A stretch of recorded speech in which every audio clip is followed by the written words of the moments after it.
रब से जब सूरज निकले सिंदूरी घन छाए, पवन के पग में नूपुर बाजे मयूर मन मेरा गाए, मन मेरा गाए। ओम नमः शिवाय, ओम नमः शिवाय, ओम नमः शिवाय, ओम नमः शिवाय, ओम नमः शिवाय, ओम नमः शिवाय। पुष्प की माला थाल सजाऊं, गंगा जल भर कलश मिलाऊं, नौ ज्योति से दीप जलाऊं, चरणों में नित शीश झुकाऊं, भाव विभोर हो के भक्ति में रोम रोम रंग जाए, मन मेरा गाए। ओम नमः शिवाय, ओम नमः शिवाय, ओम नमः शिवाय, ओम नमः शिवाय, ओम नमः शिवाय, ओम नमः शिवाय। अभयंकर शंकर अविनाशी, मैं तेरे दर्शन की अभिलाषी, जन्मों से पूजा की प्यासी, मुझ पे करना कृपा जराशी। तेरे सिवा मेरे प्राणों को और कोई ना भाए, मन मेरा गाए। ओम नमः शिवाय, ओम नमः शिवाय, ओम नमः शिवाय, ओम नमः शिवाय, ओम नमः शिवाय। जय शिव शंकर। आशुतोष शशांक शेखर चंद्रमौलि दिगंबरा, कोटि कोटि प्रणाम शंभो, कोटि नमन दिगंबरा। निर्विकार ओंकार अविनाशी, तुम्ही देवाधिदेव, जगत सर्जक प्रलय करता, शिवं सत्यम सुंदरा। निरंकार स्वरूप कालेश्वर महायोगी सदा, दयानिधि दानीश्वराजे, जटाधर अभयंकरा।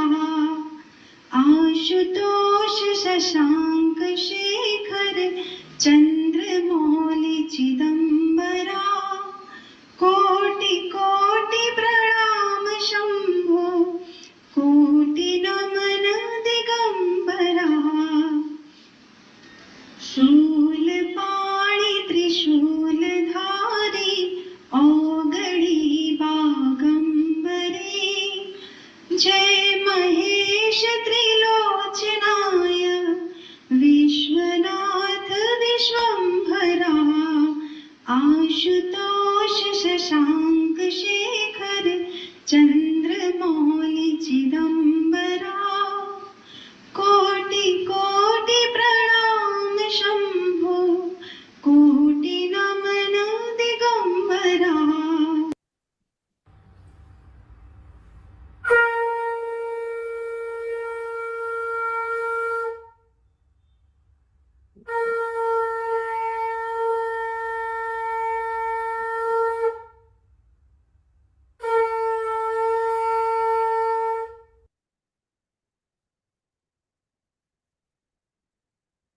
पहले प्रार्थना करते हैं। शुक्लांबरं धरं विष्णु शशिवर्णं चतुर्भुजं प्रसन्नवदनं ध्यायेत् सर्वविघ्नोपशान्तये सरस्वती नमस्तुभ्यं वरदे कामरूपिणी विद्यारम्भं करिष्यामि सिद्धिर्भवतु मे सदा गुरुर्ब्रह्मा गुरुर्विष्णु गुरुर्देवो महेश्वरा गुरुर्साक्षात् परब्रह्म तस्मै श्रीगुरवे नमः। ईश्वरो गुरुरात्मेति मूर्तिभेदविभागिने व्योमवद्व्याप्तदेहाय दक्षिणामूर्तये नमः। माँ को आह्वान करते हैं।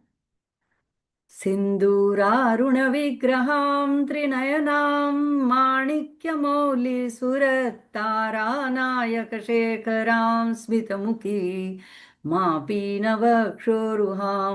पाणिभ्यामलिपूर्णरत्नचषकं रक्तोत्पलं बिभ्रतीं सौम्यां रत्नघटस्थरक्तचरणां ध्यायेत् परामंबिकाम्। आप सभी माँ के प्रेमी साधकों के हृदय सिंहासन पर विराजित भगवती श्री राजराजेश्वरी श्री ललितांबिका महात्रिपुर सुंदरी के चरणों में कोटि कोटि प्रणाम, बड़ों को वंदन और सभी को श्री मात्रे नमः। जय श्री कृष्ण। हमने आगे अभी 42वें श्लोक में माँ का नाम आएगा शरद चंद्र निभाना, और कल जो है शरद पूर्णिमा है, तो सभी पूर्णिमा में ये बहुत मुख्य मानी जाती है। तो इस दिन अगर आपसे हो सके तो अगर आपके यहाँ आकाश खुला है, बादलों से घिरा नहीं है, तो अगर छत है तो वहाँ पर जा कर के खुले आकाश में चंद्रबिंब को निहारते हुए वहाँ पे माँ के मुख का भाव करते हुए इस ललिता सहस्त्रनाम स्तोत्र का पाठ जरूर करिएगा। और अगर नहीं कर सकते हैं तो कम से कम YouTube में लगा करके सुन ही लीजिएगा। इसकी बहुत बड़ी उपलब्धि, बहुत बड़ा फल है जिसका मैं शब्दों में वर्णन नहीं कर सकती हूँ, ये मेरा स्वयं का अनुभव है। तो पीछे इतना आप कल के दिन में आधा घंटा लगता है बस, और अगर फास्ट सुन लो तो 20 मिनट में भी हो सकता है, तो ये जरूर करिएगा। पिछले सत्र में हमने श्लोक 23 में एक चरण देखा था, तो आज दूसरा चरण देखते हैं। माँ के सभी नाम मंत्रात्मक हैं और सभी में कुछ ना कुछ गूढ़ रहस्य छुपे हुए हैं। मैं अपनी क्षमता के हिसाब से उसका उद्घाटित करने की कोशिश कर रही हूँ, और इससे भी अधिक गूढ़ रहस्य आपको प्राप्त हो सकते हैं अगर आप रोज इसका पठन करते हैं। तो श्लोक 23वां था, महापद्माटवी संस्था कदम्ब वनवासिनी सुधा सागर मध्यस्था कामाक्षी कामदायिनी। तो हमने पहला चरण देख लिया था, महापद्माटवी संस्था और कदम्ब वनवासिनी। आज दूसरे चरण में 3 मंत्र छुपे हैं, 3 नाम, सुधा सागर मध्यस्था, कामाक्षी और कामदायिनी। तो पहला सुधा सागर मध्यस्था का शाब्दिक अर्थ देखते हैं। सुधा सागर मध्यस्था, जैसे ही कि नाम से ही पता चल जाता है, सुधा यानी अमृत, तो माँ जो अमृत के सागर के केंद्र में मध्य में जो रहती है उसको नमन है। ओम सुधा सागर मध्यस्थायै नमः। अब इसका ऐसे जो मुझे चित्र प्राप्त हुआ, तो ऐसे कहते हैं कि जो मणिद्वीप है वो चारों तरफ से सुधा सागर से घिरा हुआ है, और उस सुधा सागर के बीच में माँ का जो मणिद्वीप है उसके अंदर हमने पिछले सत्रों में देखा कि वहाँ पे चिंतामणि गुरु है और उसके अंदर माँ विराजित है। तो ये सुधा सागर मध्यस्थ है यहाँ पे। जैसे एक सौंदर्य लहरी में भी इसकी बात आती है।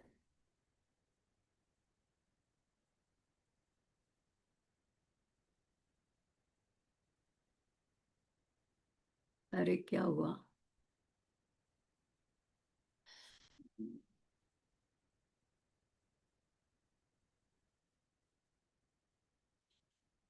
सौंदर्य लहरी के 8वें श्लोक में हमने सौंदर्य लहरी में इसको बड़े विस्तार से देखा था। तो वहाँ पे शंकराचार्य जी वर्णन करते हैं कि सुधा सिंधु के मध्य में कल्प वृक्षों की वाटिका से घिरे हुए मणिद्वीप में, कदम्ब वृक्ष के उपवन के बीच चिंतामणियों के बने गृह में, यानी चिंतामणि गृह में, त्रिकोणाकृति मंच पर परम शिव के पलंग पर विराजमान चिदानंद लहरी स्वरूप हे माँ कोई विरला जन ही आपका भजन करते हैं और वे धन्य हैं। तो इस तरह से जो शिव जी का स्वयं अवतार है शंकराचार्य जी सौंदर्य लहरी, जो एक अद्भुत स्तोत्र है माँ के सौंदर्य का और माँ के तत्व के वर्णन का, तो उसमें इस तरह से माँ का वर्णन करते हैं। अब अमृत का सागर, तो अमृत यानी अविनाशी बनाने वाला, और सागर है यानी अनंत आनंद, अनंत आनंद का सागर। तो यहाँ पे मणिद्वीप के अंदर ये है, मणिद्वीप उसके अंदर है। तो मणि जो है स्वयं प्रकाशित होते हैं, और वो ज्ञान, उसको ज्ञान का प्रकाश भी हम कह सकते हैं। तो ये यहाँ पे इस नाम के साथ माँ के श्रीनिवास के, श्रीपुर के, श्रीनगर के वर्णन का जो वर्णन है वो इस नाम के साथ समाप्त होता है। तो यहाँ पे हमारे शरीर में अगर हम देखें तो सहस्त्रार में चंद्रमंडल है, और वहां पे बिंदु स्थान को ही सुधा सागर कहते हैं। तो सहस्त्रार से पहले, यहाँ पे सहस्त्रार से पहले आज्ञा चक्र और इसके बीच में एक कहा जाता है सोम चक्र। जब कुंडलिनी शक्ति साधना करके वहां पहुंचती है, तो इसमें घबराने की बात नहीं कि हम योगी नहीं, हम कुंडलिनी शक्ति को जागृत नहीं कर सकते हैं। हाँ, ये भक्ति से भी जागृत हो जाती है, हमारे अनायास पता चलने से, हमें पता भी नहीं चलता है, अनायास ही हमारी कुंडलिनी शक्ति जागृत हो सकती है। तो ये जब यहाँ पे पहुंचती है कुंडलिनी, तो ये अधिक उष्णता के कारण वहां पे से एक तरल पदार्थ जो वो उसका स्राव होता है, और वो तालू में से टपकने लगता है।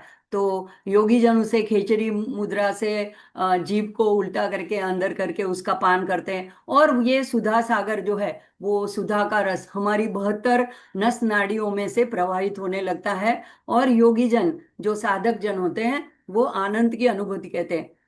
वैसे हमारा आनंद कैसा होता है, हमारी इच्छा पूर्ति हुई तो हमारा आनंद है, अगर हमारी इच्छा के हिसाब से नहीं हुआ हम दुखी हो जाते हैं। लेकिन ये जो है किसी कारण या परिस्थिति या व्यक्ति के ऊपर निर्धारित निर्धारित ऐसा आनंद नहीं है, ये स्वयं आनंद है। वो व्यक्ति अपने आप माँ के आनंद में, परमानंद में रहता है। तो यहाँ पे ये कुंडलिनी ध्यान की उन्नत अवस्था का वर्णन है, सुधा सागर मध्यस्था। अब ये सुधा सिंधु, दूसरे अर्थ, दूसरा अगर उसका गुढ़ार्थ देखें तो श्री चक्र का भी यहाँ पे उल्लेख है। श्री चक्र के मध्य का जो बिंदु है यहाँ पे पीछे जो है, जो बीच में का बिंदु है, बीच में का त्रिकोण का, तो उसको भी सुधा सागर कहते हैं। और उस बिंदु में माँ शिव शक्ति रूपिणी वहां पे उनका वास है। तो यहाँ पे जो सागर है वो एक असीमता का यानी अनंतता का प्रतीक है, और सभी को अपने आप में सागर जो है समा लेता है। अभी इतनी सारी नदियां देखते हैं हम, जहां वहां बाढ़ आ रही है तो सारा पानी जाता है, तो कभी सागर मतलब पानी से भर के ऐसे उछलता नहीं है, वो अपने में सबको समा लेता है। तो इसी तरह माँ जो है पूरे ब्रह्मांड को अपने में समाये हुए है सुधा सागर मध्यस्था में, और वो उसकी अधिष्ठात्री है, यानी अमृत का प्रदाता है और परमानंद की अधिष्ठात्री है। तो जो जो उसके पास जाता है उसको परमानंद की प्राप्ति होती है। तो और ऐसा नहीं है कि हमको माँ ने कुछ नहीं दिया है, तो हम जो, हमको ये जो मनुष्य जीवन दिया है ना, यही हमको सबसे बड़ा अमृतमय प्रसाद है माँ का। और इसी, यही माँ की प्रेम और करुणा है, क्योंकि साधक इसी जन्म में, मनुष्य जन्म में आत्म साक्षात्कार करके माँ के आनंद का, परमानंद का अनुभव कर सकता है। तो ये अमृत का और चिदानंद लहरी का अगर हमें आस्वाद लेना है, उसमें हमें डूबना है, तो अगर हम कुछ भी नहीं कर सकते हैं तो ललिता सहस्त्रनाम के इस मंत्रों का, इस श्लोकों का जाप कर सकते हैं, उसका चिंतन कर सकते हैं, उसके अर्थों का और पठन कर सकते हैं। तो श्री चक्र से ये संबंधित है, इसलिए जो बिंदु है वो सुधा सागर है, और ये बाहरी जो आवरण है वो उस सागर की लहरें हैं। तो यहीं से हमको जीवन की ऊर्जा प्रवाहित होती है। तो माँ जो है सारा आनंद का, ऊर्जा का स्रोत है, और पूरे ब्रह्मांड को उनकी ऊर्जा उस लहरों के माध्यम से प्राप्त होती जाती है। तो ये जो है माँ के निवास स्थान के साथ, अगर इस मंत्र को हम ध्यान करते हैं तो हम माँ के निवास स्थान तक हम अपने आप को जोड़ सकते हैं। और उसके साथ जुड़ने से क्या होता है कि हमको ये जो सच्चा शाश्वत आनंद है वो अंदर धीरे धीरे हमें समझ में आने लगता है, क्योंकि अंदर ही हमारा स्रोत, उस आनंद का स्रोत है, कहीं बाहर से हमको लाने की जरूरत नहीं है। हम खुद आनंद स्वरूप है, क्योंकि हम ईश्वर के अंश है। तो इस आनंद तत्व से जुड़ने पर, आनंद से जुड़ने पर फिर हमको बाहर के क्षणिक आनंद की और भौतिक चीजों में से सुख लेने की आवश्यकता नहीं रह जाती है। तो यही इस मंत्र का अर्थ है, सुधा सागर मध्यस्था। तो आगे का आगे का जो मंत्र है वो आता है कामाक्षी। अब इस नाम के कई अर्थ मुझे मिले। तो कामाक्षी, तो एक तो जिनके बहुत सुंदर कमनीय नयन है, नेत्र है, इसलिए उनको कामाक्षी कहते हैं। जिनके नेत्रों में काम है, क्योंकि कामदेव जो है वो प्रेम के देवता है, तो काम यानी प्रेम, तो उनके नेत्रों में काम है। का सरस्वती का प्रतिनिधित्व करता है, और माँ लक्ष्मी का, अर्थात सरस्वती और लक्ष्मी ये उनके दो नेत्र हैं। और जिनके नेत्रों में प्रिय कामेश्वर बसे हैं, अब माँ को तो वो अनन्य उनकी श्रद्धा भक्ति और वो उनकी एक निष्ठा शिव जी के प्रति है। तो इसीलिए हमें सबको पता है कि जब उन्होंने पार्वती के रूप में अवतार धारण किया और शिव के प्रति उनकी अनन्य निष्ठा थी, तो नारद जी तो लेके आए थे रिश्ता विष्णु जी का, लेकिन वो अति सुंदर थी इसलिए। लेकिन उन्होंने तो तय कर दिया था कि मैं अगर विवाह करूंगी तो शिव जी से। तो इसीलिए उनके नेत्रों में प्रिय कामेश्वर बसे हैं। जो अपने नेत्रों द्वारा भक्तों की कामना पूर्ण करती है, काम उनको देखने से ही भक्तों की कामना पूर्ण हो जाती है, ऐसा आगे वर्णन आता है। तो इसीलिए कामाक्षी नाम है। उन्होंने कामदेव को जीवन प्रदान किया था। आगे नाम आएगा हर नेत्र संजीवनी, संजीवनी औषधा। तो वहां पे उन्होंने जो भस्म हो गया था कामदेव, उसको अनंग के रूप में से फिर से जीवत दान दिया था। और काम का अर्थ शिव भी है, तो यानी शिव को भी कामेश्वर कहा जाता है। तो यानी माँ शिव की आंखें हैं। तो ये सारे ओम कामाक्षी नमः। अब इसका चित्र रूप में कामाक्षी देवी जो है कांचीपुरम में, तो यहाँ पे भक्तों का ऐसा अनुभव है कि वहां जाने से लोगों की, उनका स्वरूप देखने से, उनकी आंखों को देखने से ही अपनी सारी इच्छाएं पूर्ण हो जाती है। तो इसके बारे में भी एक कथा आती है। और ये जो है, दो माँ की आंखें हैं, तो का यानी क यानी ब्रह्म, ब्रह्मा को निर्देश करता है। तो का सरस्वती, माँ लक्ष्मी, अक्षी आंखें। तो जो इनकी दो आंखें हैं, तो ये यानी भोग और मोक्ष, सुख सुख समृद्धि लक्ष्मी के द्वारा, और ज्ञान प्रदाता सरस्वती तो दोनों आंखों से वो भोग और मोक्ष दोनों की प्रदाता है। आगे ब्रह्मा द्वारा उनको ये कामाक्षी नाम दिया गया। तो इसके बारे में कथा ऐसे आती है कि ब्रह्मा जी एक बार कांची में दर्शन करने गए। एक पुराणों की भी कथा है और ये एक ऐसी किंवदंती भी है। तो उन्होंने ललिता देवी के उस रूप का दर्शन किया। तब उनको उसमें तीन शक्तियों का दर्शन हुआ। एक तो जो है सर्वज्ञता, सर्वज्ञता यानी भूत भविष्य वर्तमान तीनों को जानने वाली उनकी आंखें थी। त्रिनेत्र है, तो तीनों काल को वो जानने वाली सर्वज्ञता उनमें उन्होंने देखी। दूसरा उन्होंने देखा साक्षी भाव, यानी निष्पक्षता, यानी ये नहीं कि कोई उनको प्यारा है और कोई उनको प्यारा नहीं है, ऐसी बात नहीं है। तो अलिप्तता और कोई पूर्वग्रह नहीं। तो ऐसी साक्षी साक्षी भाव उन्होंने उनकी आंखों में देखा। अब हमारा क्या होता है, जिनके प्रति ममता होती है, आसक्ति होती है, उनके प्रति तो हमारा प्रेम करुणा होता है। और जो हमको कुछ ज्यादा हमारे से बातचीत नहीं करते या हमको उनसे अनबन है, तो हमारे उनके प्रति इतनी प्रेम पूर्ण भाव वर्ताव नहीं होता है। तो हमारा निष्पक्ष, हमारी आंखें निष्पक्ष नहीं होती है। लेकिन माँ की उन्होंने देखी साक्षी भाव। और तत्कामान अपूरयेत, ये तीसरा भाव उन्होंने देखा कि तत्क्षण वो भक्तों की इच्छाओं को, मन में जो प्रकट होने वाली इच्छाओं को पूर्ण करने का सामर्थ्य रखती है। तो इसी ये देखते हुए ब्रह्मा जी ने उनको कामाक्षी नाम प्रदान किया, कामाक्षी नाम से संबोधित किया।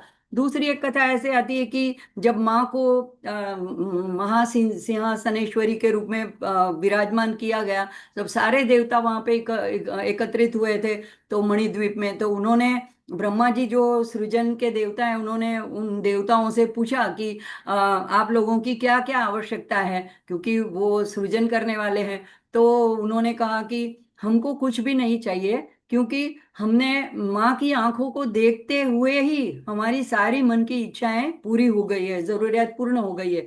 तो उनकी आंखों में देवताओं ने उनकी आंखों आंखों ने देवताओं की सभी कामनाओं को संतुष्ट कर दिया, इसलिए भी उनको कामाक्षी नाम दिया गया। तो और दूसरा आगे का नाम आता है, वो भी ब्रह्मा द्वारा दिया गया हुआ नाम है। तो हम देखते हैं कि ये जो है कामाक्षी, उसका उद्गम स्थान जो है कांची के कामाक्षी मंदिर में हुआ। वहां पे ये कामाक्षी के रूप में माँ का स्वरूप विग्रह प्रतिष्ठित है, और ये बहुत जागृत स्थान है। तो हम यहाँ वहाँ कई बार घूमने जाते हैं, लेकिन अपनी जो धरोहर है उस उसको, ऐसे पवित्र स्थानों को हमें जरूर वहां पर हमें जाना चाहिए। उनकी अपने बच्चों को भी वहां ले जाना चाहिए। तो यहाँ पे अगस्त्य ऋषि जो है, ये जब उत्तर की तरफ से दक्षिण की तरफ गए और इसी मंदिर में बैठ करके उन्होंने माँ का भगवान का ध्यान किया, तो भगवान हयग्रीव विष्णु का अवतार वहां पे प्रकट हुए, और उन्होंने माँ के आदेश पर अगस्त्य ऋषि को ये ललिता सहस्त्र नाम का दीक्षा दी। तो ये भी इस वजह से भी ये नाम और ये कांची क्षेत्र जो है ये प्रख्यात है, क्योंकि इसी मंदिर में ये सारा घटित हुआ था। तो ऐसे एक चित्र मुझे उसका भी मिला है।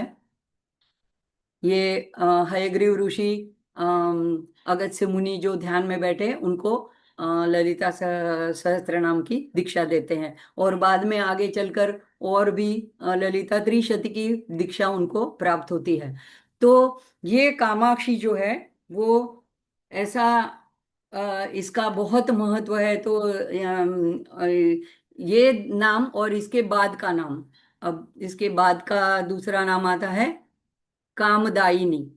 तो कामदायिनी यानी जो भक्तों की कामनाएं पूरी करती है। ये दोनों एक दूसरे के पूरक है, दोनों नाम कामाक्षी और कामदायिनी, जो भक्तों की कामनाएं पूरी करती है। तो काम यानी हमने देखा कामेश्वर, और दायिनी यानी देने वाली, अर्थात शिव जी को ये देने वाली है। तो ये हाँ, दायिनी का एक अर्थ और भी होता है कि उत्तराधिकार भी है, यानी उन्हें शिव का उत्तराधिकार प्राप्त है, अर्थात शिव उनके हैं। तो हम जब भी हमने अभी कुछ क्षण पहले देखा कि वो सिर्फ शिव को ही अपना पति मानती हैं। तो और किसी से किसी के साथ वो नहीं विवाह करना चाहती है। तो ये जैसे कि उनका शिव जी जैसे कि उनका उत्तराधिकार है, उनका उनके ऊपर पूर्ण पूर्ण अधिकार है। तो ये भी कामदायिनी का एक अर्थ होता है। दया, अगर इस तरह से इसको इसका संधि विच्छेद करते हैं, तो दया का अर्थ संहार होता है। और कामदा तो शिव जिन्होंने कामदेव का संहार किया। और अयिनी यानी मतलब कामदा यानी शिव जी को दर्शाता है। और अयिनी, इसको इस तरह से अगर अलग करते हैं, तो अयिनी यानी सौभाग्य प्रदाता, यानी उनका उनकी पत्नी। तो माँ जिन्हें काम के संहार करता, यानी कि शिव जी ने से सौभाग्य प्राप्त हुआ, यानी वो शिव जी की पत्नी है। तो यहाँ पे कामाक्षी और कामदायिनी दोनों नाम माँ को ब्रह्मा जी ने दिए हैं। और अगर हम तीनों नामों को एक साथ देखते हैं, जैसे सुधा सागर मध्यस्था कामाक्षी कामदायिनी, तो एक पूरा वाक्य भी बन जाता है कि सुधा सागर में रहने वाली कामाक्षी भक्तों को मनवांछित कामनाएं पूरी करती है। तो यहाँ पे देखो, शिव जी जो है वो वैराग्य के और प्रतीक माने जाते हैं। मतलब वो वैराग्य देने वाले, ज्ञान देने वाले हैं, त्याग। और माँ जो है वो इच्छा पूर्ति करने वाली करुणामयी है। शिव जी जो है संयम के प्रतीक है। तो यहाँ पे ये पूरा उनका इस युगल में माँ शिव शक्ति रूप शक्ति एक रूपिणी है। तो ये एक विरोधी तत्व नहीं है कि भोग और योग दूसरे अगर संप्रदायों में हम देखें तो कभी कभी ऐसा होता है कि अगर वैराग्य चाहिए चाहिए तो आपको भोगों को छोड़ना है, और अगर भोग आप चाहते हो तो आप वैराग्य को प्राप्त या मोक्ष को प्राप्त नहीं कर सकते हैं। तो यहाँ पे माँ की ये एक विशेषता है कि ये भोग और मोक्ष दोनों की प्रदायिनी है। तो ये माँ की अपार उदारता और करुणा है कि हमारे उत्कर्ष के लिए, हमको भौतिक उन्नति के लिए, हमारे अभ्युदय के लिए हमको जो जिस जिस चीजों की आवश्यकता होती है वो भी प्रदान करती है, और इसमें भी कोई गलत बात नहीं है। अगर हमें कोई जरूरत है तो हम मांग भी सकते हैं, और हम अपनी माँ से नहीं मांगेंगे और किससे मांगेंगे। लेकिन अगर ये नहीं है कि हम जो भी मांगेंगे सब देंगी, ये हमको अपनी इच्छाओं को उनके चरणों में रखना है। तो अगर हमारी आध्यात्मिक उन्नति के उद्देश्य से जो हमारे हित में है, कल्याण में है, वो हमें वो जरूर प्रदान करती है। तो इस तरह से वो हमें अपने नजदीक ले जाती है और हमको शिव जी के प्रति ले जाती है। तो ये शिव जी तक ले जाने वाली भी, शिव जी को प्रदान करने वाली भी कही जाती है। और शक्ति के बिना हम सीधे सीधे शिव जी तक नहीं पहुंच सकते हैं, क्योंकि माया स्वरूपिणी है, महामाया है, तो एक आवरण आ जाता है, यवनिका आ जाती है, और उसको दूर सिर्फ माँ ही कर सकती है। तो ये हमें हम उनको प्रार्थना करें कि हमारी सभी इच्छा माँ आपके चरणों में हम रखते हैं, क्योंकि जो आपको ठीक लगे तो यथेच्छसी तथा कुरु। तो अब यहाँ से जो आगे मंत्र, श्लोक 24 और मंत्र 64वां शुरू होगा, वहां से लेकर के 84 तक जो है, अभी भंडासुर वध का वर्णन है, तो माँ के परम रूप का वर्णन है। तो यहाँ तक हमने देखा कि आ, देखो, वाग देवताओं ने कैसे कि पहले तो उन्होंने माँ के प्रागट्य के बारे में चिदग्नि कुंड संभूता करके बताया, फिर वो बात वहां पे उन्होंने रोक दी। अब हमको पता नहीं है कि माँ कैसी है, तो उन्होंने ललितांबिका का पूरा चेहरे का विग्रह, आंखें, उनके गाल कपोल, उनके पूरा विग्रह का वर्णन किया। उसके बाद में हमें ये नहीं पता कि माँ कहाँ रहती है, तो उन्होंने उनके निवास स्थान का, मणिद्वीप का, श्रीनगर का पूरा वर्णन किया। अब उनके ये दो महत्व के गुण थे, कामाक्षी कामदायिनी, इसके बारे में भी बताया। अब जो मुख्य बात है कि माँ का प्रागट्य क्यों हुआ, तो देव कार्य समुद्यता। तो इसलिए अब आगे का श्लोक आता है जहाँ पे वाग देवता आगे हमें बताते हैं।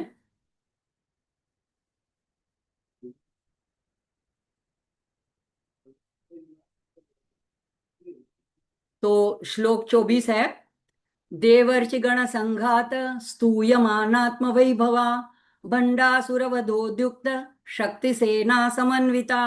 तो यहाँ पे एक जो पूरा चरण है, देवर्षि गण संघात स्तूयमानात्म वैभवा, पूरा एक नाम है माँ का।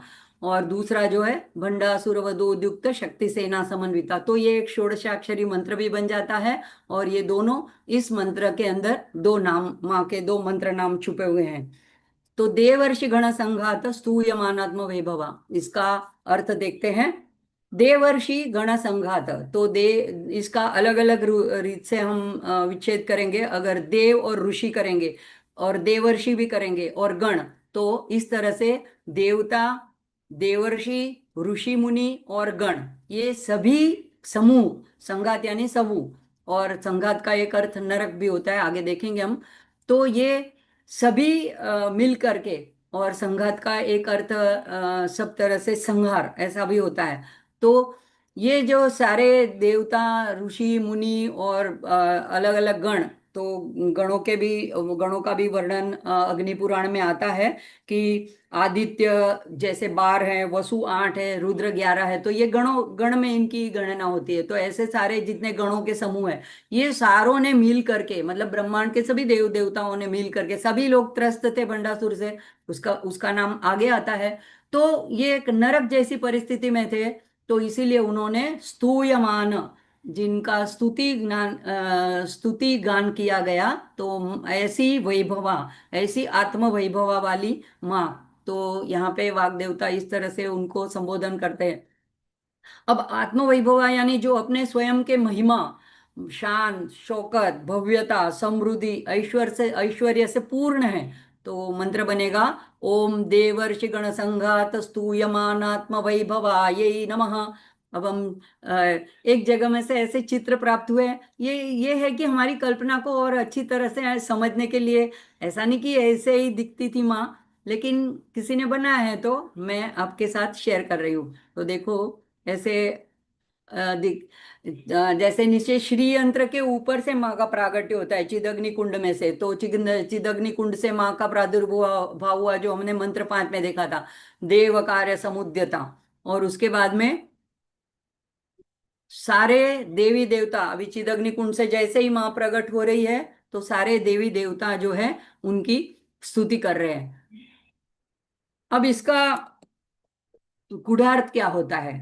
तो एक तो यह है कि माँ के यहाँ पे जो है, हमें माँ हर क्षण में मौजूद है, ये एक हमें समझना है। ये नहीं कि कहीं दूर है। एक तो वो सर्वव्यापक है, सर्वज्ञ है, सर्वशक्तिमान है। अगर वो सर्व जगह में है तो इस क्षण यहाँ पर भी है। जब हम बात कर रहे हैं तभी भी वो सुन रही है। मैं तो इसी भाव से कर रही हूँ। मैं कभी कभी देखती हूँ कि बहुत कम लोग जुड़ पाते हैं। कोई बात नहीं, मैं तो अपनी माँ को सुनाने के लिए ये एक संवाद सत्र का एक बहाना है माँ से बात करने का। तो माँ अभी भी यहाँ पे भी मौजूद है और वो हमारे साथ है। ये एक भावना हमको कि देवर्षि गण संघात स्तूयमानात्म वैभव। तो अब ये स्तुति गान, अब ये जो है सर्वव्यापक है। तो ये सर्वव्यापक है क्योंकि ये ब्रह्मांड का स्वरूप है, तो ये सब जगह है। तो यहाँ पे हमें जरूरी नहीं कि हम तीर्थ स्थल में जाएं या कोई बड़ी जगह जाए, वहीं पे मंदिरों में जाए, वहीं पे हमारी माँ प्रार्थना सुनेगी। हम जहाँ हैं वहीं से हम प्रार्थना कर सकते हैं, पुकार सकते हैं, और वो वहां तक पहुंच जाती है। तो भंडासुर से त्रस्त देवताओं ने जब चिदग्नि कुंड से माँ का प्रागट्य हुआ, तो उन्होंने अब हमने कहा कि हम ऐसी यातना से पीड़ित है और आपकी शरण चाहते हैं, तो हमारा जीवन दुर्लभ हो गया। तो एक ऐसी भी कथा आती है थी कि नारद खुद स्वयं जा करके ललितांबिका के पास जाके कहते हैं कि ये अजय हो गया है शिव जी के वरदान से, तो आप सिर्फ आपके द्वारा ही उसका हनन हो सकता है, इसलिए माँ आप कुछ कीजिए। और बाद में इन लोगों को भी, देवताओं को भी यज्ञ करने की जो प्रेरणा है नारद जी के द्वारा की जाती है। तो यहाँ पे भंडासुर द्वारा निकाले जाने के बाद में जो लोगों ने अपने को उबारने के लिए जो प्रार्थना की और माँ के आत्म वैभव का गान किया, उसकी बात इस मंत्र में आती है। अब गूढ़ार्थ क्या है? यहाँ पे 3 समूहों की बात है। तो देवता है, ऋषि मुनि है और गण है। तो ये तीनों जो है ब्रह्मांड के संचालन की दिव्य शक्तियां हैं। और ये सारा मिलकर ब्रह्मांड विभिन्न प्रकार के समूह एक साथ माँ की स्तुति कर रहे हैं। अब ये इसका मतलब क्या हुआ? अब चलो कोई एक जन स्तुति करता है तो ठीक है, लेकिन सारे ही लोग कर रहे हैं, सारे ही लोग कर रहे हैं, इसका मतलब वो सर्वोच्च है और वो सर्वशक्तिमत्ता है। क्योंकि जो सर्वशक्तिशाली है उसी के पास जाके प्रार्थना की जाती है, उसी के पास जा करके अपना जो कुछ प्रॉब्लम होता है वो हम बताते हैं। अगर वो शक्तिमान नहीं है तो वहां जाके क्या फायदा?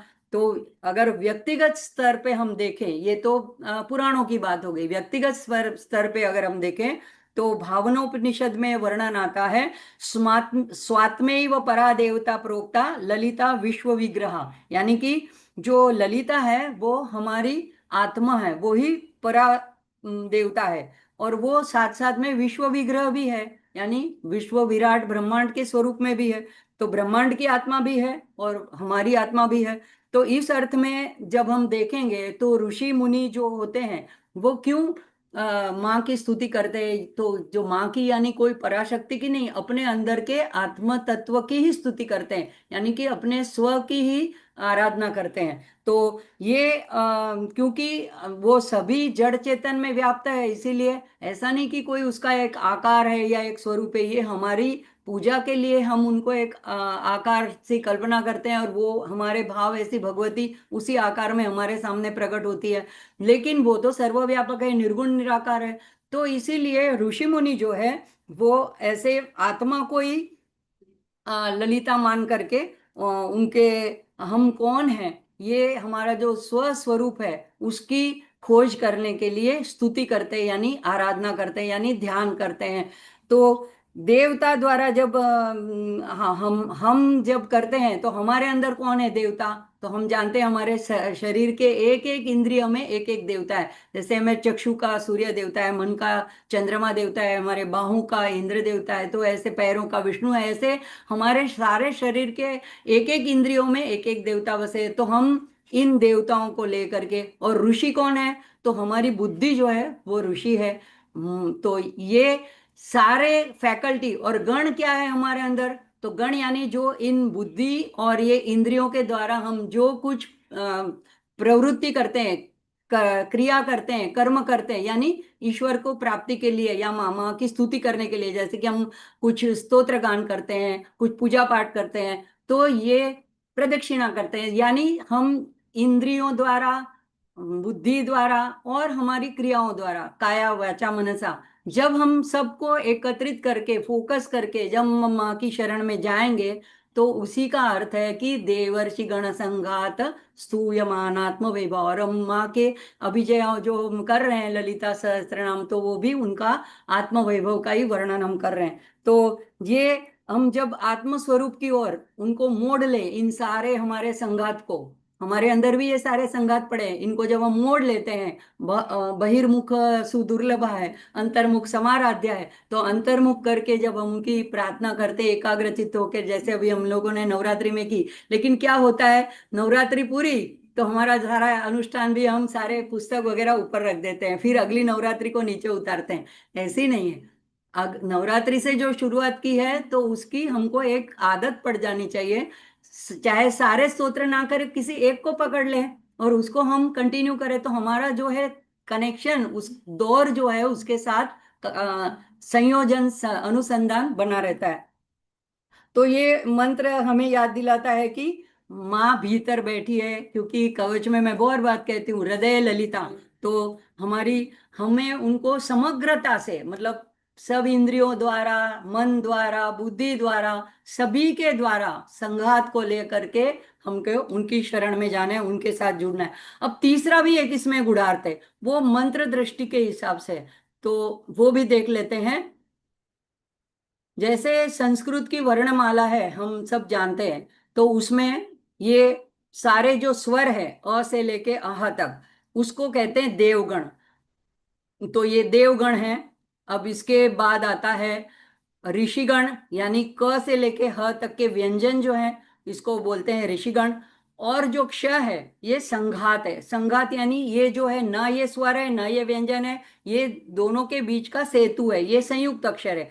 तो ये तीनों के द्वारा क्या बनता है? ये तीनों के द्वारा मंत्र बनते हैं और स्तुति बनती है, प्रार्थना बनती है। तो ये जो है, इनको, इनके वर्णमाला के अक्षर, इनमें भी सब मातृकाएं छिपी हुई होती है, सब शक्तियां छिपी हुई होती है।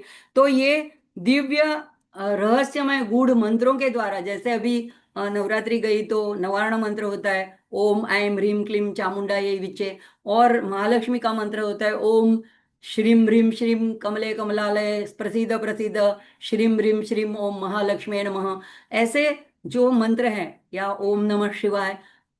तो ये मंत्र जो है, ये भी एक संघात है, स्वर व्यंजन संयुक्त अक्षर, और सबको मिल करके उनके द्वारा भी माँ, ये सारे मिल करके माँ की वैभव गान करते हैं। उन्हीं मंत्रों में माँ का वैभव छुपा होता है। सप्तशती के मंत्र है, तो सारे पूरे सप्तशती के श्लोक ये मंत्र स्वरूप है। इसी तरह ये ललिता सहस्त्र नाम के सारे श्लोक मंत्र स्वरूप है। तो यहाँ मंत्र हमें माँ की सर्वोच्चता दिखाता है, और सर्व सृजनात्मकता, सर्वव्यापकता, उनकी उनका आत्म वैभव, और उनकी वो अनंत शक्ति स्वरूपिणी है, ये हमें दर्शाता है। तो ऐसी माँ के चरणों में हम प्रणाम करते हैं। तो यही इसका विस्तृत अर्थ है कि देवर्षि गण संघात स्तूयमानात्म वैभवायै नमः। अब आगे आता है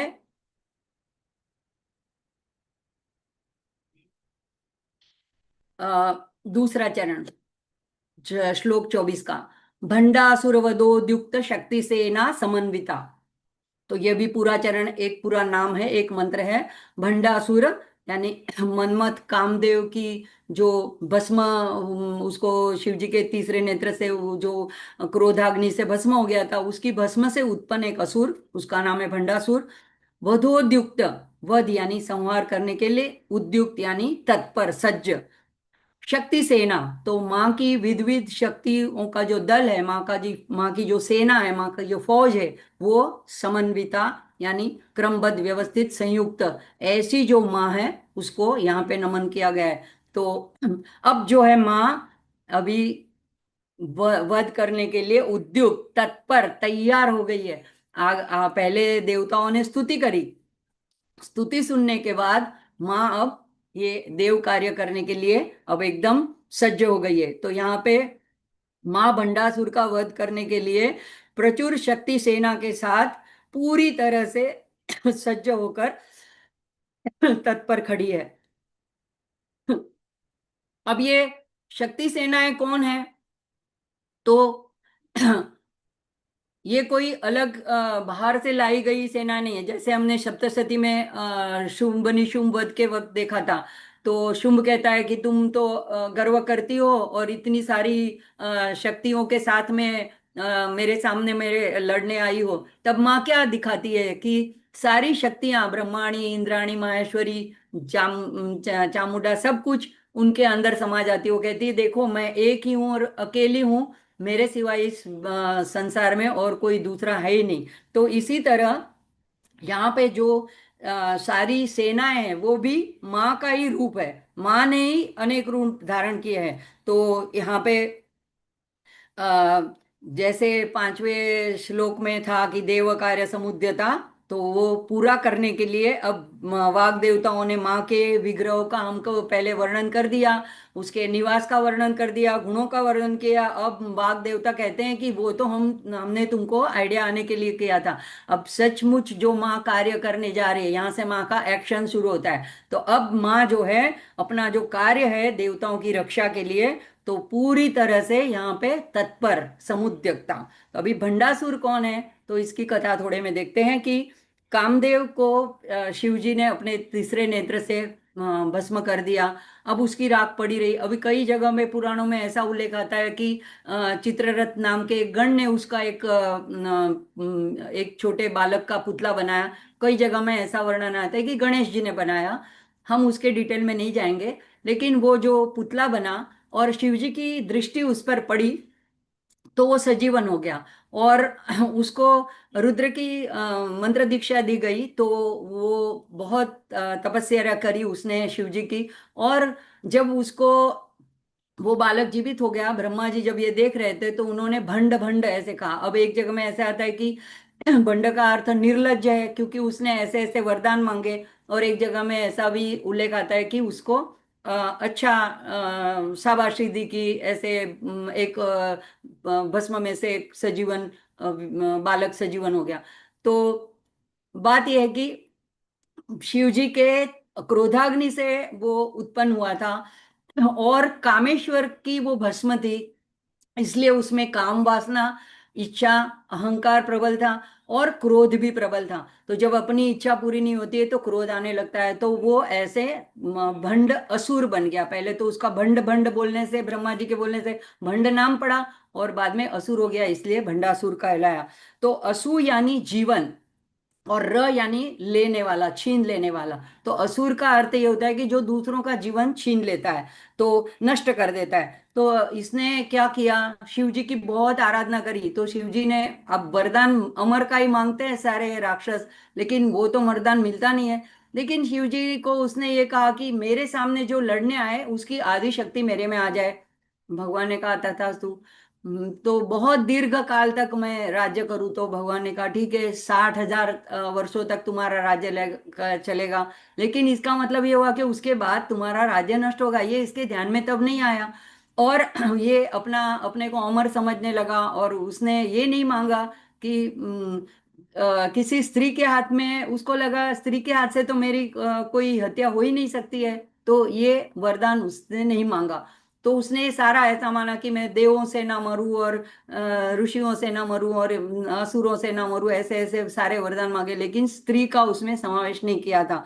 तभी माँ को ऐसा एक ललिता देवी का ऐसा प्रागट्य रूप लेकर के चिदग्नि कुंड से प्रादुर्भाव करना पड़ा।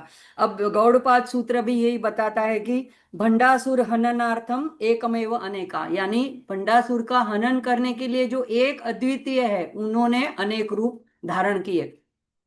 तो बंध का अर्थ बंधन भी होता है, सीमित ज्ञान भी होता है। तो हमारे गुणार्थ क्या है, हमारे अंदर भी ऐसा, ये पुराणों की कथा तो है कि चलो उन्होंने भंडासुर का वध किया, लेकिन इसमें से हमने तात्पर्य लेना है। हम हमारी शिक्षा के लिए ऐसी कथाएं होती है, इसमें से गूढ़ अर्थ निकालना होता है। तो ये है कि हमारे अंदर भी अहंकार प्रेरित अज्ञान के रूप में भंडासुर छिपा हुआ है। तो हमारी और उसकी जो सेना है, यानी हमारे जो पूरे षड्रिपु है, मद मत्सर लोभ क्रोध मोह, और जितने भी हमारे नेगेटिविटी है, जितने भी नकारात्मक विचार है, ईर्ष्या द्वेष राग, तो ये सारी उसकी सेना है। तो सबसे पहला तो अहंकार है।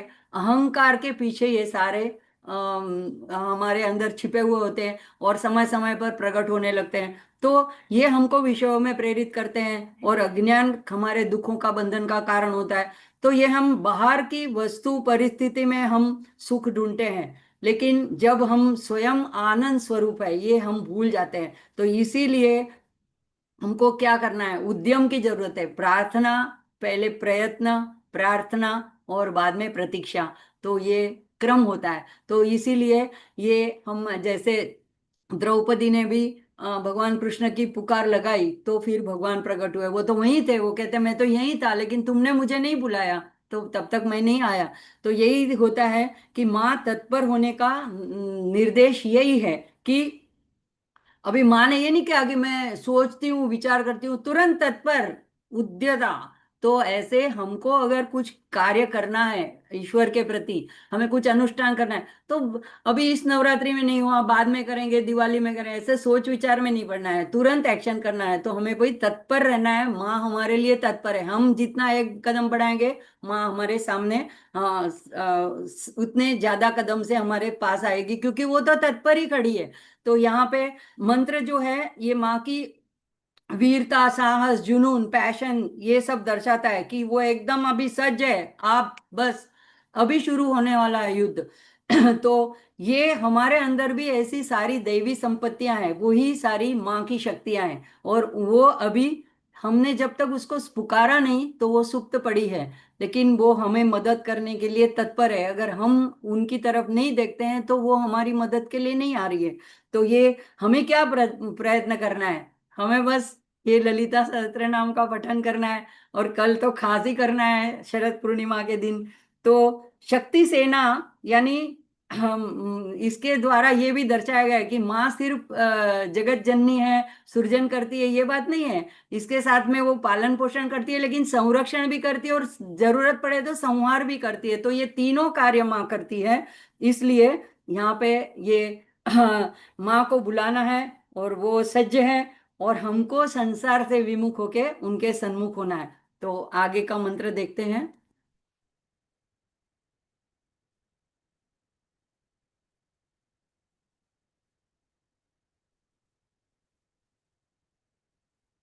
ये देखो, ऐसे शक्ति सेनाएं माँ माँ में से ऐसे उत्पन्न हुई है, ऐसा एक चित्र दर्शाता है। अब 25वां मंत्र है। संपत्करी समारूढ़ सिंदूर व्रज सेविता अश्वारूढ़ अधिष्ठिता अश्वकोटि कोटि भिरावृता। तो यहाँ पे भी दो मंत्र है। पहले चरण में एक नाम एक मंत्र है, संपत्करी समारूढ़ सिंदूर व्रज सेविता। तो ये कौन है संपत्करी, इसका अर्थ देखते हैं। संपत्करी है, जो हमने आगे जब क्रोधाकारां कुशोज्वला, ये मंत्र 9 देखा था, तो माँ के 4 आयुधों की बात करी थी शुरुआत में। तो वहां पे माँ के राइट हैंड दाहिने हाथ में आयुध जो है अंकुश, उसकी जो देवी है, और संपत्करी यानी संपत्ति भी देने वाली है। समारूढ़ यानी अच्छी तरह से उस पर आरूढ़ की हुई है। और सिंदूर, हाथी को भी कहते हैं, और सिंदूर नाम की हाथी की एक जाति भी होती है, खास प्रकार के हाथी को भी सिंदूर हाथी कहते हैं।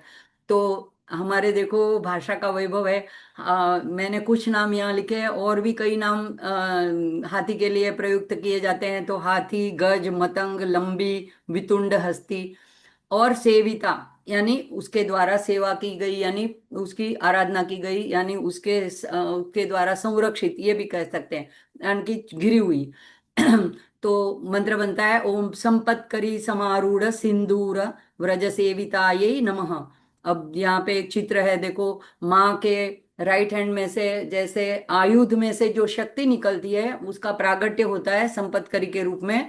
और ये संपत्करी जो है वो माँ के गजदल यानी हाथियों का जो दल है उसके उसके ऊपर वो उसकी सेनापति है, उन सबको वो संचालित करती है, उसकी अधिष्ठात्री है। और उनकी देखभाल भी करती है। तो वो माँ के अंकुश से प्रकट हुई हुई है और ये उन्हीं की शक्ति है। वहां पे हमने देखा था कि हमारे क्रोध को नियंत्रित करती है। अब क्रोध क्यों होता है?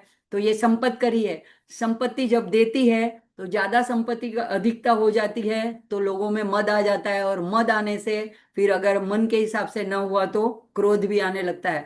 तो यहाँ पे कथा आती है कि दुर्मद नाम के राक्षस को, असुर को हनन करने के लिए इनको कहा गया था। तो दुर्मद, मद को हनन करने वाली, तो ये ऐसी शक्ति है। और यहाँ पे बंडासुर जो है, ये इसका प्रतीक है कि हमारे अंदर निरंकुश विचार जो चलते रहते हैं, एक के बाद एक के बाद एक, विचारों को कभी ब्रेक ही नहीं लगती है। तो इन विचारों पर, यानी हमारे मन के अंदर के विचारों पर विजय पाने की जो शक्ति है वो ये संपत्ति के अंदर है। तो ये संपतकरी जो है ये इनका जो हाथी है खास, अभी देखो सबके एक एक नाम भी होते हैं। जैसे हमने देखा था कि पृथ्वीराज चौहान के घोड़े का नाम चेतक था, ऐसे ही यहाँ पे संपतकरी जो है, तो देवी जो जैसे इंद्र के हाथी का नाम ऐरावत है, तो यहाँ पे देवी का जो हाथी है उसका नाम है रण कोलाहल। तो उस हाथी पर आरूढ़ होकर के माँ आती है, और उनके पीछे लाखों ऐसे बलवान और सुंदर ऐसे हाथी चलते हैं। और ये माँ के पीछे चलते हैं। और आगे जो है, आगे का नाम आएगा अश्वारूढ़ा। तो संपत्करी विद्या भी है, तो स्वतंत्र तंत्र में उसका उल्लेख है। तो इस मंत्र से, इस विद्या से अकल्पनीय शक्तियां प्राप्त होती है। हमने 90वें मंत्र में क्रोधाकारं कुशोज्वला में देखा था कि इसके अंदर ऐसे छुपे बीज मंत्र छुपे हुए होते हैं। जैसे क्रोध शब्द है, क्रोधाकार, तो क है, तो क यानी आनंद, प्रसिद्धि का प्रतीक है। रज है क्रोधाकार, तो रकार है, वो अग्नि बीज है, यानी अंदर के हमारे नकारात्मक विचारों को या हमारे दुश्मनों को, एविल को खत्म करता है। और म यानी अभी वर्तमान और भविष्य में सभी जन्मों में सब सुख संपत्ति सुविधा प्रतीक का प्रतीक है।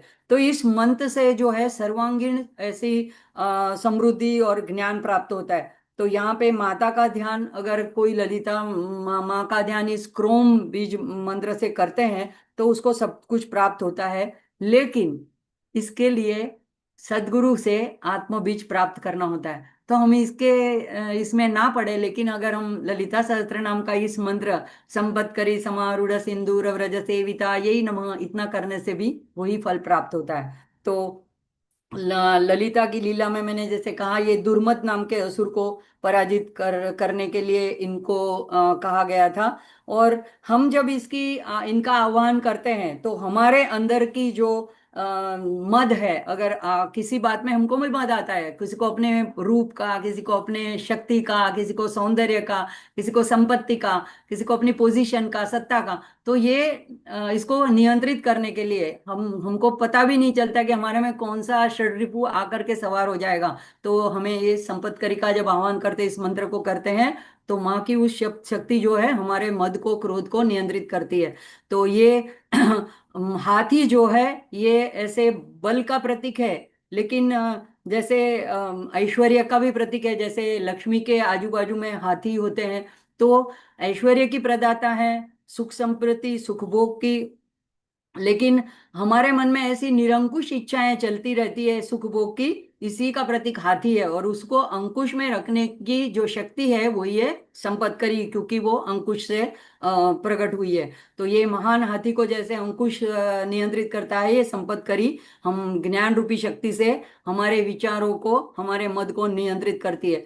और मद से ही तो क्रोध उत्पन्न होता है। और ये अज्ञान जब दूर होता है तो हमें सच्ची समझ, ज्ञान, विवेक प्राप्त होता है, और बुद्धिमत्ता, जिसको विजडम कहते हैं, वो प्राप्त होता है। तो हम आध्यात्मिक मार्ग पे आगे चल सकते हैं। दूसरा अर्थ इसका ये भी है कि संपत्करी ऐसी मन की एक आह्लादक अवस्था को कहते हैं, आनंदपूर्ण। यानी ललिता देवी ऐसी, ये नहीं कि कोई टेंशन में आके अभी कुछ बहुत सिर के ऊपर भार है कि कैसे मैं भंडासुर का वध करूंगी। माँ प्रसन्न वदना है, स्मित मुखी है, और आह्लादक ऐसी परिस्थिति में, ऐसी स्थिति में हाथियों के समूह के साथ में चल रही है, आसपास में हाथियों का समूह चल रहा है। तो ये भी एक अर्थ निकलता है। तो और एक इसका अर्थ, गूढ़ा अर्थ ये भी निकलता है कि ज्ञान, ज्ञेय और ज्ञाता। ज्ञान, जिसका हमको ज्ञान करना है, ज्ञेय जानने जैसी वस्तु, और ज्ञाता यानी हम स्वयं। ये तीनों को त्रय कहते हैं। ये त्रिपुटी जब एक हो जाती है, ये तीनों का एक रूप हो जाता है, तभी उसको सुख संपत्ति कर कहा जाता है। तो इसी तरह ये सारा संपत्ति हमको जो है, ये संपत्करी देवी से प्राप्त होती है। अब इसका दूसरा चरण देख लेते हैं।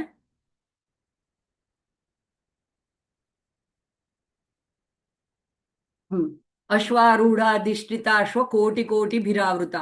अश्वारूढ़ा, ये दूसरी अभी देवी की बात आई है। ये देवी माँ के बाएं, लेफ्ट हैंड साइड के ऊपर के हाथ में से जो पाश, उसकी देवी है, वहां से वो प्रकट हुई है। अधिष्ठाता, उसके ऊपर सवार होते, अश्वारूढ़ा अधिष्ठाता अश्व कोटि कोटि भिरावृता। कोटि कोटि, करोड़ों करोड़ों अश्वों से ये घिरी हुई है। ये कोटि कोटि अश्वों के साथ से निकल रही है। तो ये इसका भी देख लेते हैं। ऐसे है, उनके घोड़े का नाम है अपराजिता। माँ संपतकरी के हाथी का नाम था रण कोलाहल, और इनके घोड़े का नाम है अपराजित या अपराजिता। तो अपराजिता यानी इनको कोई पराजित नहीं कर सकता है। और ये ऐसी माँ के लेफ्ट हैंड के ऊपरी हाथ से पाश की शक्ति से ये प्रकट हुई है।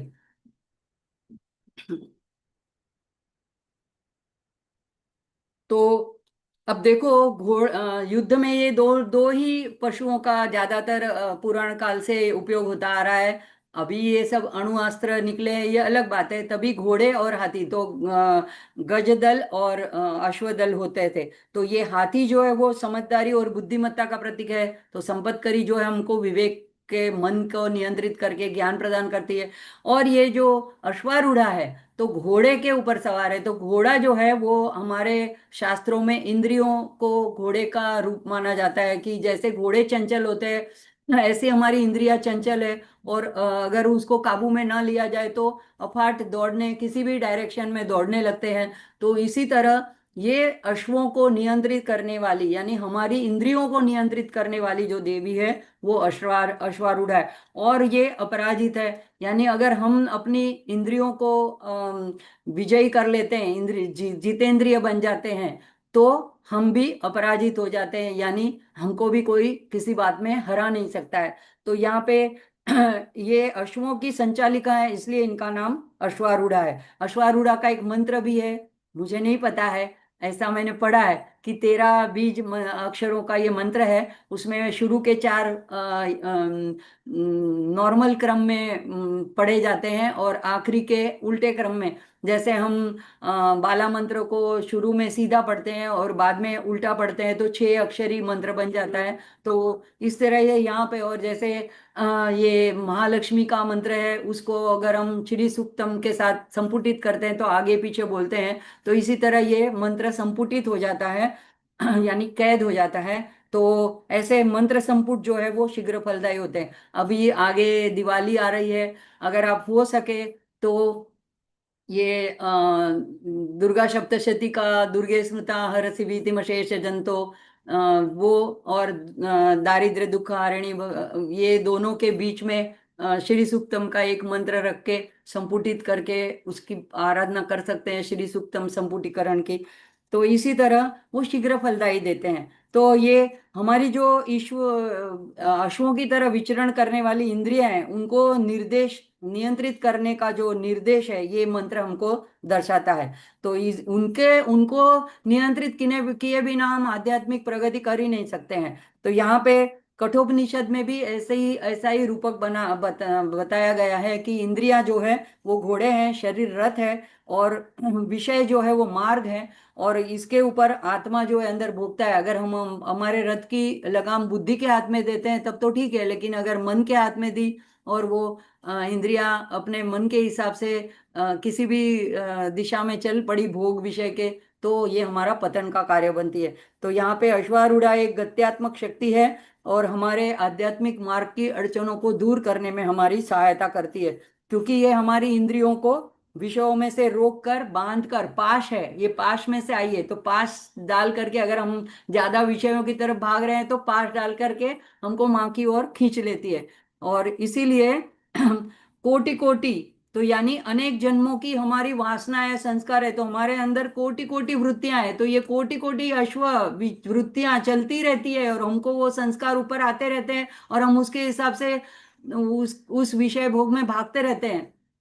तो इसीलिए हम अगर मुक्ति प्राप्त करनी है, विजय प्राप्त करनी है, हमारे इंद्रियों को उच्च उद्देश्य की तरफ ले जाना है, नियंत्रित करना है, तो हमें ये दोनों देवियां हमको आत्म साक्षात की ओर आगे बढ़ाती है। एक तो जो है हमारे मन को कंट्रोल करती है, और ये संपत्करी, और ये अश्वारूढ़ा जो है हमारी इंद्रियों को। तो सप्तशती में भी एक आपने देवी सूक्त में जो आखिरी आखिरी में दो मंत्र आते हैं, श्लोक आते हैं, उसमें आता है इंद्रियाणि इंद्रियाणाम अधिष्ठात्री भूतानाम अपि चाखिलेषु भूतेषु सततम तस्मै तस्यै व्याप्ति देव्यै नमो नमः। तो वो व्याप्ति देवी जो है वो इन सारी इंद्रियों की अधिष्ठात्री है। तो ऐसे जैसे माँ रथ पर आरूढ़ होती है ना, तो ये इनकी जो आयुध होते हैं वो, जैसे सामान्य योद्धा में क्या होता है, योद्धा अपने साथ आयुध ले करके, अगर उसके पास बंदूक है या तीर जो कुछ है, तलवार है, वो ले करके वो चलता है, अगर किसी वाहन पे सवार होता है या घोड़े पे या